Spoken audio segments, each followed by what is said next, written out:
राज थोडा तिच्याकडे झुकून म्हणाला, आणि तू कायम माझ्या आयुष्यात राहशील. तू नाहीस तर कोणीच नाही. त्याचं बोलणं ऐकून आकृती राजकडे पाहतच राहिली. राज येऊन ड्रायव्हिंग सीटवर बसला आणि गाडी चालू केली. आकृतीने राजकडे न पाहताच विचारलं, तू मला सोडून तर जाणार नाहीस ना? राज हलकसं हसत म्हणाला, तू मला जायला सांगशील तरीही मी जाणार नाही. मी कायम तुझ्या आसपासच राहीन. आकृती हसली. राजने तिला कॉलेजला सोडलं आणि स्वतः ऑफिसला गेला. बऱ्याच दिवसानंतर आज राज खरंच खुश होता. तेही दोन कारणांनी. पहिलं म्हणजे आकृती त्याच्याशी पुन्हा बोलत होती, आणि दुसरं, ती त्याच्यासोबत कॅनडाला जाणार होती. कॉलेजमध्ये पोहोचताच आकृतीने सगळ्यांना सांगितलं की ती 1 महिन्यानंतर राजसोबत कॅनडाला जाणार आहे. हे ऐकताच रिहान तोंड पाडून म्हणाला, माझ्याबद्दल तर कोणीच विचार केला नाही. बॉस आल्यापासून भैया मला विसरूनच गेलेत. आकृती काही बोलणार इतक्यात रिहानच्या फोनवर राजचा कॉल आला. रिहानने फोन उचलला तर समोरून राज म्हणाला, रिहान, 1 महिन्यानंतर तू आणि रितू माझ्यासोबत कॅनडाला चलताय. रितूच्या आई वडिलांशी मी स्वतः बोलेन. तुम्ही दोघं फक्त तयारी ठेवा. राजने रिहानचं काही न ऐकता फोन कट केला. रिहान आनंदाने ओरडला, याहू, मी पण चाललोय कॅनडाला. रिहानला पाहून रितूने तोंड पाडलं. रिहान म्हणाला, ओहो, तूही येणार आहेस माझ्यासोबत. क्षणभर रितू खुश झाली, पण लगेच म्हणाली, पण मम्मी डॅडी नाही मानणार. रिहान हसत म्हणाला, अरे तू टेन्शन घेऊ नको. आपले भैया सगळं सांभाळून घेतील. तू फक्त तयारी कर. सगळे खुश झाले, आणि सगळ्यात जास्त आकृती, कारण तिच्या आयुष्यातले 2 जिवलग व्यक्ती रिहान आणि रितू तिच्यासोबत जाणार होते. आकृती थोडी बाजूला गेली आणि राजला फोन लावला. स्क्रीनवर आकृतीचा कॉल पाहताच राजच्या चेहऱ्यावर हसू आलं, कारण आकृती फार क्वचितच त्याला फोन करायची. पहिल्याच रिंगमध्ये त्याने फोन उचलला. आकृती म्हणाली, ऐक ना राज. बोल. राज म्हणाला, आय लव्ह यू. आकृती म्हणाली. राजला आपल्या कानावर विश्वासच बसेना. तो हसत म्हणाला, तू माझी आकूच आहेस ना? हे ऐकताच आकृती रागात म्हणाली, नाही, मी तिचं भूत आहे, आणि फोन कट केला. राज हसतच राहिला. कॅनडाला जायला आता फक्त 2 दिवस उरले होते. रितू आणि रिहानने आपली सगळी पॅकिंग पूर्ण केली होती. पण आकृतीला कळत नव्हतं काय घ्यावं आणि काय नको. रिहान पॅकिंग करून राजला म्हणाला, भैया, मी सगळं पॅक केलंय.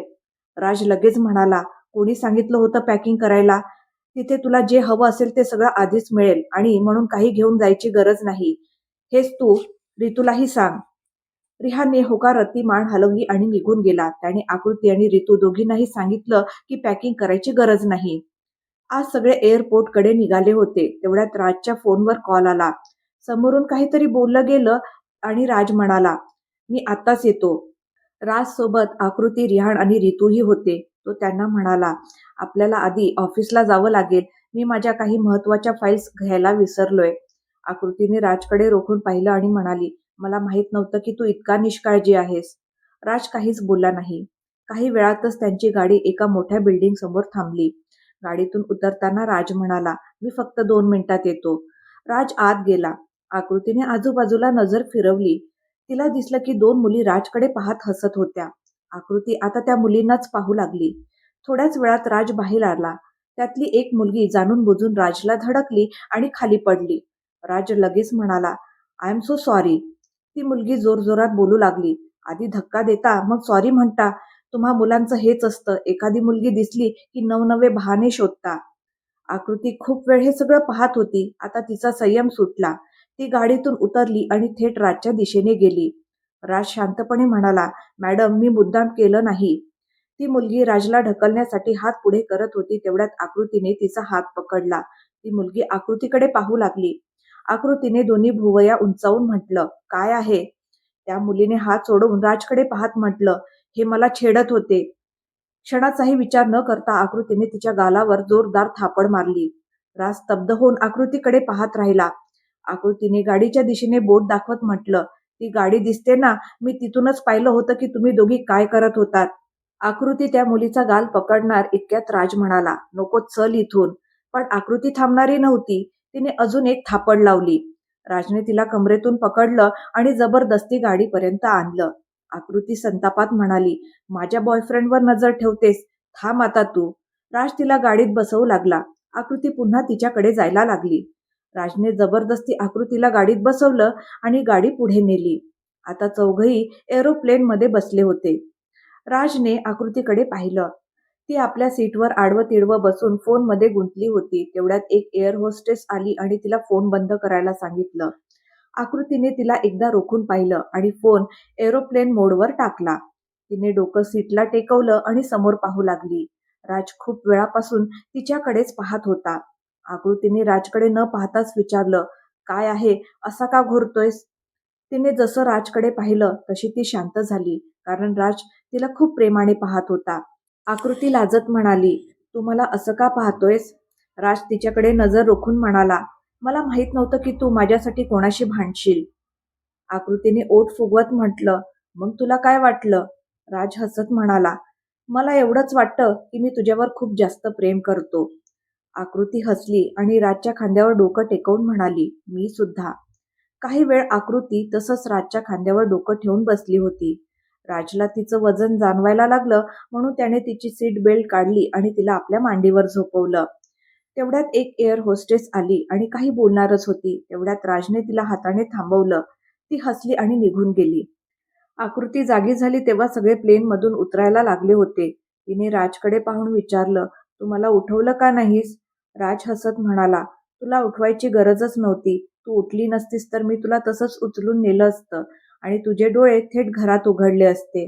राज पुढे म्हणाला, "आता तू उठली आहेस तर चल." सगळे प्लेनमधून बाहेर आले. तेवढ्यात त्यांच्यासमोर एक मोठी गाडी येऊन थांबली. गाडीतून एक मुलगी उतरली. तिचं नाव राणी होतं. राजने राणीशी हात मिळवला आणि ते पाहून आकृती राजकडे रोखून पाहू लागली. राणीने राजला आकृतीबद्दल विचारलं तेव्हा राज म्हणाला, "ही माझी वाईफ आहे, आकृती." मग राजने आकृतीकडे पाहत म्हटलं, "आणि आकृती, ही राणी आहे. ही भारतीयच आहे आणि माझं इथलं सगळं काम हीच पाहते." राणी आकृतीकडे पाहून हलकीशी हसली. आकृतीनेही हसून उत्तर दिलं. राणी म्हणाली, "सर, आपण सगळे माझ्याच घरी थांबा ना." राज काही बोलणारच होता तेवढ्यात आकृती म्हणाली, "अरे नाही नाही, तुम्हाला कशाला त्रास? आम्ही हॉटेलमध्येच राहू." तिने राजकडे थकलेल्या नजरेने पाहिलं. राज म्हणाला, "हो राणी, आम्ही हॉटेलमध्येच थांबतो. तू काळजी करू नकोस." राणी काहीच बोलली नाही. रिहान आणि रितू हे सगळं शांतपणे पाहत होते. जणू ते एखाद्या वेगळ्याच दुनियेत आले होते. आकृतीला त्यांची अवस्था कळत होती, कारण तीही इथे पहिल्यांदाच आली होती.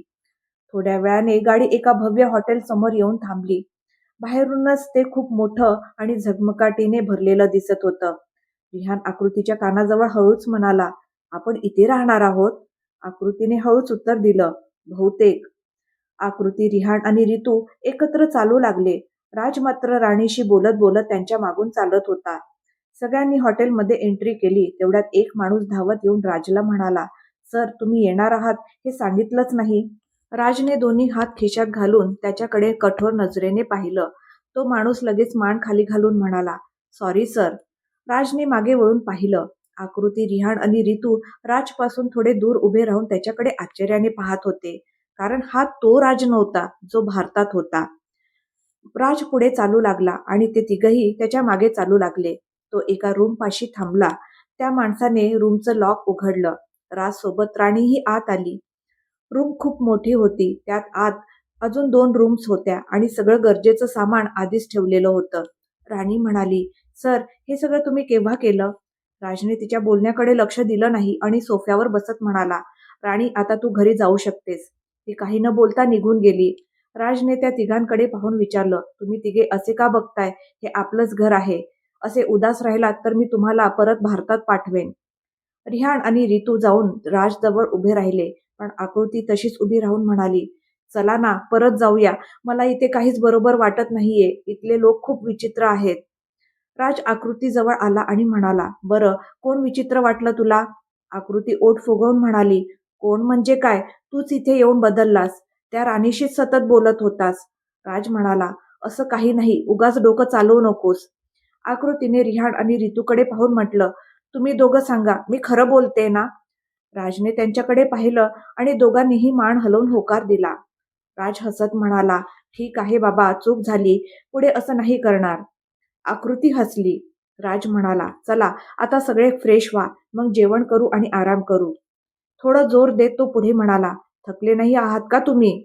राज असं म्हणताच आकृती सोफ्यावर पसरली आणि म्हणाली, "मी तर खूप थकले. मला झोपू दे. उठवू नकोस." पण राज 2 पावलं पुढेच होता. त्याने आकृतीचा हात धरून तिला उचललं आणि म्हणाला, "अजिबात नाही. आधी जाऊन अंघोळ कर, जेवण कर, मग झोप." आकृती डोळे बंद करून उभी होती. राज म्हणाला, "चल, मीच तुला अंघोळ घालतो." आकृतीने पटकन डोळे उघडले आणि म्हणाली, "नाही, नाही, मीच जाते." राजने तिला बाथरूम बाहेर सोडलं आणि परत आला. आकृती आत जाताना म्हणाली, "खडूस कुठला." ती आत गेल्यावर रितू हसत म्हणाली, "आकृती दी तुमच्यासमोरच सगळं नीट करते.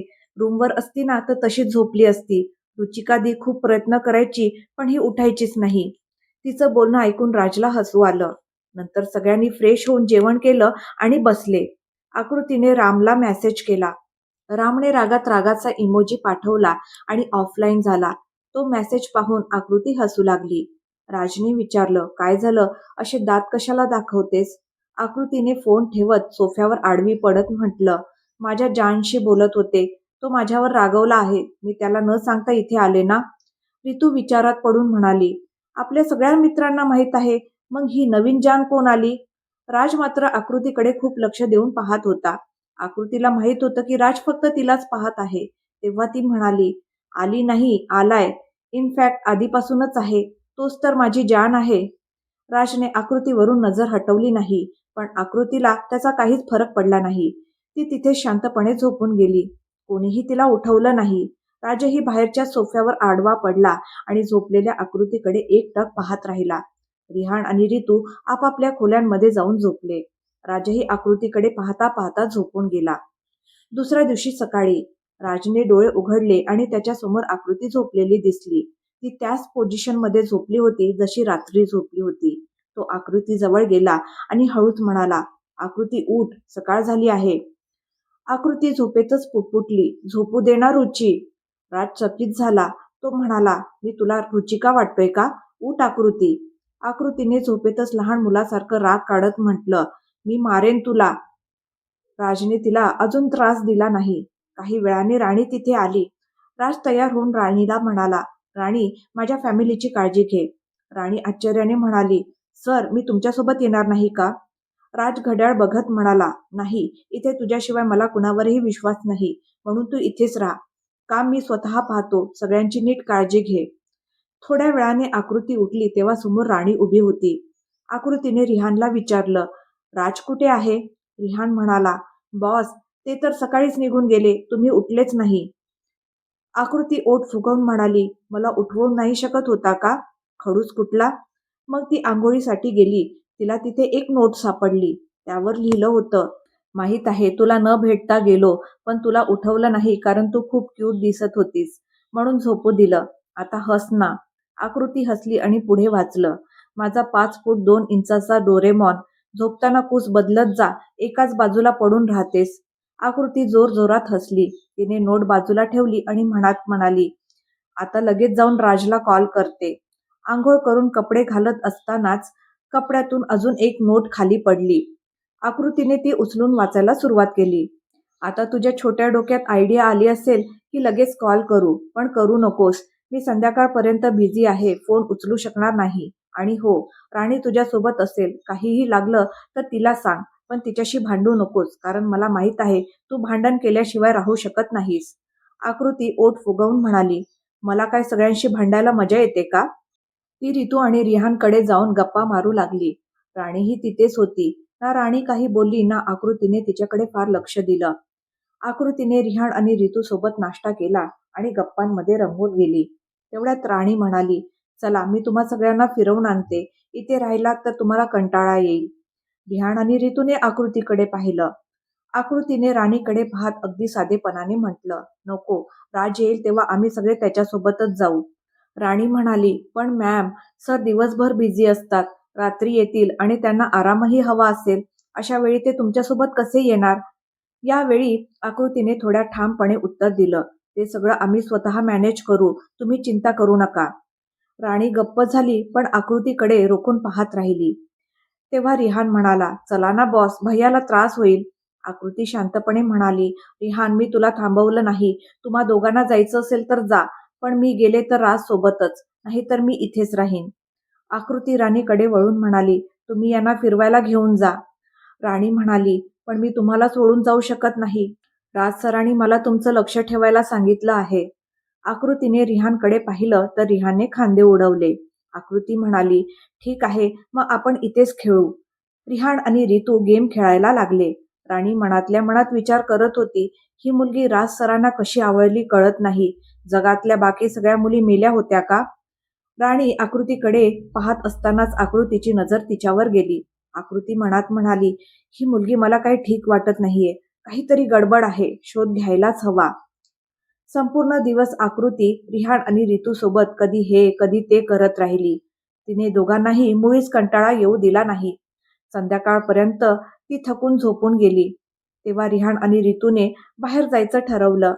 दोघांनी राणीला सांगितलं आणि राणी मान्य झाली. ती त्यांच्यासोबत हॉटेलच्या बाहेर गेली. आकृती मात्र रूममध्येच एकटी झोपलेली होती. रिहान आणि रितू आपापसात बोलत फिरत होते आणि राणी फोनवर कोणाशी तरी बोलत होती. राज आला तेव्हा त्याने रितू, रिहान आणि राणीला बाहेरच पाहिलं. तो त्यांना न भेटताच थेट रूममध्ये आला. आत येताच त्याने पाहिलं आकृती एकटी सोफ्यावर बसून काहीतरी विचार करत होती. राज दिसताच ती खुश झाली आणि धावत जाऊन त्याला बिलगली. आकृतीच्या अशा मिठी मारल्याने राजचा सगळा थकवा उतरून गेला. तो गोड हसत म्हणाला, तू बाहेर का नाही गेलीस? आकृती त्याला मिठीत धरतच म्हणाली, आय मिस यू खूप सारा. राज हसला आणि तिला मिठीत धरूनच उभा राहिला. आकृतीची उंची राजपेक्षा कमी असल्याने राजने तिला उचलून पुढे पाऊल टाकलं. तेवढ्यात मागून रिहान आणि रितू आत आले. ते दोघं हसत हे दृश्य पाहत होते. पण राणीच्या चेहऱ्यावर एकही भाव नव्हता. रिहान म्हणाला, भैया तुमच्याशिवाय आम्ही फारच सॅड होतो. राज आकृतीला सोफ्यावर खाली ठेवून काहीतरी बोलणारच होता तेवढ्यात राणी थोडी चिडचिड करत म्हणाली, मॅम तुम्ही अशा प्रकारे त्यांना हक करायला नको होतं. ते खूप थकलेले आहेत. त्यांना आराम करू द्या. आकृती आणि राज एकमेकांकडे पाहू लागले. आकृती शांत पण ठामपणे म्हणाली, मिस राणी तुम्ही तुमच्या कामाकडे लक्ष दिलं तर जास्त बरं होईल. राज काहीच बोलला नाही. राणी काही न बोलता तिथून निघून गेली. राजने राणीकडे दुर्लक्ष केलं आणि सगळ्यांकडे पाहत म्हणाला, चला सगळे तयार व्हा, आपण फिरायला जाऊ. रिहान म्हणाला, नाही भैया तुम्ही थकले असाल, आधी आराम करा. राज आकृतीकडे पाहून म्हणाला, माझा सगळा थकवा तर आधीच उतरला आहे. चला सगळे तयार व्हा. सगळे तयार होऊन राज सोबत फिरायला गेले. संपूर्ण दिवसभर रिहान आणि रितूचा मूड सांभाळण्यासाठी आकृती बनावट हसत होती, पण आता ती मोकळेपणाने हसत होती. राज दिवसभर बिझी असूनही त्यांच्यासोबत होता, फक्त सगळे खुश राहावेत म्हणून. रात्र झाली तेव्हा सगळे परत आले. जेवण बाहेरच झालं होतं म्हणून येता सगळे झोपायला गेले. रिहान आणि रितू झोपलेले होते. आकृती डोळे मिटून पडली होती पण तिला झोप येत नव्हती. ती रूमच्या बाहेर आली आणि पाहिलं राज सोफ्यावर लेटला होता. ती राज जवळ गेली आणि त्याच्या गालावर हात ठेवून म्हणाली, झोप येत नाहीये का? राजने लहान मुलासारखी मान हलवली. आकृती थोडी चिडून म्हणाली, मग थकले असताना बाहेर जायची काय गरज होती? राज उठून बसला. आकृतीही त्याच्या जवळ बसली. तिने राजचं डोकं आपल्या मांडीवर ठेवलं आणि त्याच्या केसातून हात फिरवू लागली. राज वर पाहत म्हणाला, जर तेव्हा झोपलो असतो तर आता तुझ्या मांडीवर डोकं ठेवून झोपायचं भाग्य मिळालं नसतं. आकृती हसली आणि म्हणाली, हे बघ रात्र खूप झाली आहे, आता बोलू नको, झोप. उद्या सकाळी पुन्हा बाहेर जायचं आहे ना? राजने हो म्हटलं आणि डोळे बंद केले. आकृती हलक्या हाताने त्याचं डोकं थोपटू लागली. थोड्याच वेळात राज गाढ झोपला. सकाळी रिहान आणि रितू उठले तेव्हा राज आणि आकृती अजून झोपलेलेच होते. आकृती बसल्या बसल्या झोपली होती आणि राज तिच्या मांडीवर निश्चिंत झोपला होता. रिहाने पटकन त्यांचा फोटो काढला. तेवढ्यात राजने डोळे उघडले. आकृतीला तशीच झोपलेले पाहून तो हसला. तो उठू लागला तेवढ्यात आकृतीनेही डोळे उघडले. सगळे समोर उभे दिसताच ती आळस देत म्हणाली, गुड मॉर्निंग एव्हरीवन. आकृतीची गोड स्माईल पाहून सगळेच हसले. ती राजला म्हणाली, ऐक ना, तू तयार हो, आज नाश्ता मी बनवते तुमच्यासाठी. तेव्हा रितू हसत म्हणाली, वा दी, आता तर तुम्ही अगदी बायकोसारखं वागायला लागलात. आकृतीने रितूकडे डोळे वटारून पाहिलं आणि म्हणाली, असं काही नाही, समजलं, सगळ्यांसाठीच बनवते. आकृती तिथून उठली आणि नाश्ता बनवायला गेली. राजने तयार होऊन नाश्ता केला आणि तो निघणारच होता तोच राणी आली. राजने राणीला पाहून म्हटलं, थँक गॉड तू आलीस. मला वाटलं आकृती जे बोलली त्याचं तुला वाईट वाटलं असेल म्हणून तू येणार नाहीस. राणीने एकदा आकृतीकडे पाहिलं, मग राजकडे पाहत म्हणाली, सर तसं काही नाही. राणीने एक टिफिन पुढे करत म्हटलं, हे मी तुमच्यासाठी आणलं आहे, नाश्ता करून घ्या. राज म्हणाला, आजचा नाश्ता तर मी केलाय, तरीही जावेदला दे, वेळ मिळाला तर मी खाईन. काही प्रॉब्लेम नाही. राणीने नाईलाजाने तो टिफिन जावेदकडे दिला. जावेद राज सोबतच काम करायचा. राज बाहेर गेला की तो नेहमी त्याच्यासोबत असायचा. राज निघून गेल्यावर आकृती राणीजवळ आली आणि म्हणाली, तुला नाही वाटत का की तू राजची जरा जास्तच काळजी घेतेस? राणीने थोड्या कडवटपणे उत्तर दिलं, ही काळजी मी अनेक वर्षापासून घेत आहे, तू तर आत्ताच आलीस. आकृती शांतपणे म्हणाली, हो मी आले ना, आता तू तुझ्या कामाकडे लक्ष दे, राजकडे नाही. राणी काहीच बोलली नाही. आकृती वळली आणि आंघोळीसाठी निघून गेली. आजही आकृती पूर्ण दिवसभर रूममध्येच होती. संध्याकाळी राज आला की सगळे फिरायला जायचे. असं काही दिवस चालू होतं. त्यांना तिथे 10 दिवस झाले होते. आज राज कुठेही गेला नाही, कारण संध्याकाळी त्याला एका पार्टीला जायचं होतं. तिथे काही डील्सही होणार होत्या. त्याने आकृती, रिहान आणि रितूला सोबत येण्यासाठी तयार केलं. दुपारी सगळे रूममध्ये बसले होते तेव्हा आकृती म्हणाली, मी पार्टीला येऊ शकत नाही. राजने भुवई उंचावत विचारलं, का? आकृती म्हणाली, तुम्ही म्हणालात ना की पार्टीची थीम ब्लॅक आहे, माझ्याकडे ब्लॅक कपडेच नाहीत. राज काही बोलणार इतक्यात रितू लगेच म्हणाली, दी, तुम्ही माझे आणलेले कपडे घाला, ते खास तुमच्यासाठीच आणले आहेत. आकृतीने राजकडे पाहिलं. राजने डोळे मिचकावत होकार दिला. रात्र झाली. राज आणि रिहान तयार झाले होते. रितू आत तयार होत होती. तेवढ्यात राणीही तयार होऊन आली. तिने वन पीस ड्रेस घातला होता, जो अंगाला घट्ट बसलेला आणि गुडघ्याच्या वरपर्यंतच होता. राजने तिला एक नजर पाहिलं आणि नजर वळवून म्हणाला, हे असे कपडे का घातलेस? राणी थोडी ॲटिट्यूडमध्ये म्हणाली, सर पार्टीत सगळे असेच कपडे घालतात. राज दुसरीकडे पाहतच म्हणाला, पूर्वी कधी नाही घातलेस असे. राणीने विषय बदलत म्हटलं, आकृती मॅडम सुद्धा असेच कपडे घालणार आहेत, म्हणून मीही घातले. राज ठामपणे म्हणाला, नाही, ती असे कपडे मुळीच घालणार नाही. तेवढ्यात रितू बाहेर आली आणि म्हणाली, ती बाहेरच येत नाहीये. राज आश्चर्याने म्हणाला, का? काय झालं? रितू म्हणाली, तिला लाज वाटते. तेवढ्यात राणी हसत म्हणाली, बहुतेक मॅडमने खूपच छोटे कपडे घातले असावेत, म्हणून लाजत असतील. राणी राजकडे पाहत हसत होती. राज रागातच आकृतीच्या रूमकडे गेला. त्याने दरवाजा उघडला आणि क्षणभर थबकला. त्याच्या चेहऱ्यावर मोठं हसू उमटलं. आकृतीने काळ्या रंगाची लाल काठ असलेली साडी नेसली होती आणि ती आपली कंबर आणि पोटाकडे साडी नीट लावण्याचा प्रयत्न करत होती. ती त्यात इतकी गुंतली होती की राज किती वेळापासून फक्त तिलाच पाहतोय याचं तिला भानही नव्हतं. राज आकृतीकडे एकटक पाहत होता. मनातल्या मनात तो विचार करत होता, साडीमध्ये तर ही अजूनच कमाल दिसते. तो थोडा पुढे गेला आणि म्हणाला, आकृती चल. आकृतीने रिकाम्या नजरेने राजकडे पाहिलं. राज तिच्या जवळ येऊन म्हणाला, काय झालं? तू खूप खूप खूपच सुंदर दिसतेस. आकृती उदासपणे म्हणाली, माझी कंबर दिसते. राज हसला आणि म्हणाला, बरं डोळे बंद कर. तिने डोळे बंद केले. राजनेही डोळे बंद करून तिची साडी नीट लावली, अशी की ना कंबर दिसत होती ना पोट. आकृती डोळे बंद करून राजचा स्पर्श अनुभवत होती. तिला कळलंच नाही केव्हा राजने तिची साडी नीट केली. तो थोडा मागे सरकून म्हणाला, आता डोळे उघड आणि बघ. आकृतीने डोळे उघडले आणि आनंदाने म्हणाली, हा, आता मी कम्फर्टेबल आहे. राज हसत म्हणाला, तुला साडीमध्ये चालता येतं का? आकृतीही हसत म्हणाली, त्यात काय एवढं, चला. तिने एक पाऊल पुढे टाकलं आणि ती साडीत अडखडून पडणारच होती, पण राजने तिला सावरलं. आकृती रागाने साडीकडे पाहत म्हणाली, हे काय आहे, चालताच येत नाहीये. आकृती साडीशीच बोलते हे पाहून राज जोरजोरात हसला. आकृतीने त्याच्याकडे कटाक्ष टाकला. राज म्हणाला, तू कुठल्याही गोष्टीशी बोलायला लागतेस. अरे इथे मी आहे, किमान माझ्याशी तरी बोल. आकृती थोडी चिडून म्हणाली, ठीक आहे, सांग ना मग कसं चालायचं. राजने आपला हात वाकवून तिच्या पुढे केला आणि म्हणाला, आता मला पकड आणि हळूहळू चाल, मी तुला धरून ठेवीन, तू पडणार नाहीस, मी सांभाळेन. दोघे तसेच बाहेर आले तेव्हा राणी आकृतीला पाहून म्हणाली, पार्टीला साडी घालून कोण जातं? आकृतीने पटकन उत्तर दिलं, मी जाते. सगळे बाहेर आले. राणी लगेच आकृतीच्या सीटवर बसली, जेणेकरून ती राजच्या शेजारी बसू शकेल. पण आज राज स्वतःचीच गाडी घेऊन जाणार होता, म्हणून आकृती, राज, रिहान आणि रितू सगळे त्याच गाडीत बसले. राणीने नाईलाजाने ड्रायव्हरला गाडी चालवायला सांगितलं. सगळे पार्टीत पोहोचले. पार्टीत सगळ्यांनी ब्लॅक रंगाचे कपडे घातले होते. तिथल्या जवळजवळ सगळ्याच मुली शॉर्ट ड्रेसमध्ये होत्या. रितूनेही ब्लॅक रंगाचा वन पीस फ्रॉक घातला होता, जो गुडघ्याखालीपर्यंत होता. फक्त आकृती सगळ्यांपेक्षा वेगळी दिसत होती, पण सगळ्यात सुंदरही तीच दिसत होती. सगळ्यांच्या नजरा राज आणि आकृतीवर खिळल्या होत्या. दोघं एकत्र खूपच सुंदर दिसत होते. सगळे त्यांची तारीफ करत होते. राजने आकृती, रिहान आणि रितूला सगळ्यांची ओळख करून दिली आणि सगळे पार्टीत एन्जॉय करू लागले. भेटूया पुढच्या भागात. आजचा भाग तुम्हाला कसा वाटला कमेंट करून नक्की सांगा.